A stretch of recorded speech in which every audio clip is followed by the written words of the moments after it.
Now we're in contract, and now we're in business. This is exciting, isn't it? But don't get too excited just yet.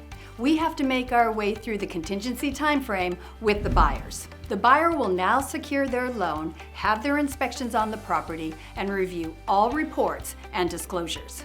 This can typically take anywhere between 7 and 17 days, depending on what was initially agreed upon in the original contract. In some cases, when we're dealing with a very desirable home that has multiple offers, we can negotiate contingencies better for you, the seller. Often we're able to reduce the amount of contingencies and can almost always negotiate a lower amount of days for the buyer to remove those contingencies.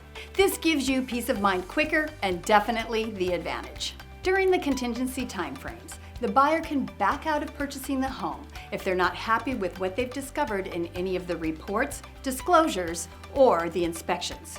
After reviewing the reports and having the inspections, this is typically when a buyer would ask for repairs to be done, or possibly a credit instead, or sometimes even a reduction in price. The buyer has the right to request any of those three things, but you, the seller, are not obligated to do any if you so choose. Though there are three things that every seller must do in every sale, and we can go over that when we meet. Keep in mind that often this is where buyers decide to walk away should you not be able to come to a mutual agreement.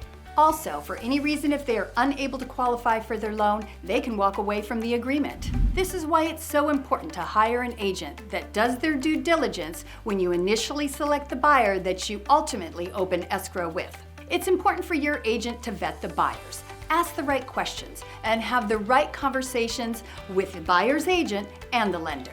In addition, if the home does not appraise and we can't come to an agreed upon adjusted price regarding the appraisal, the buyer can also back out. Of course, that's if we didn't counter out this contingency in our original agreement. There are three ways to negotiate this, but again, hiring an agent who has facilitated an appraisal at value or above 100% of the time is vital. You want to avoid going back into negotiations at this time in the process. And you need to understand, if a home does not appraise for the contractual amount, that the lender will only loan on the appraised value. The buyer's deposit is only at risk if they have officially removed all of their contingencies. So I always advise my clients not to start packing their bags until all contingencies have been removed. This is why we negotiate for you to reduce the amount of days for each contingency.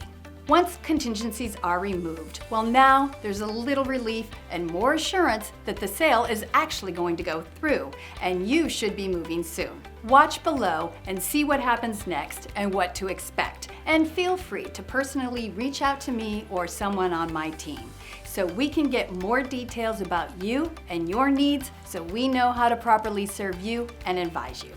As always, I'm Leilani Serrao-Baker, founder of Civitas Realty, where we are client-driven and community-grounded.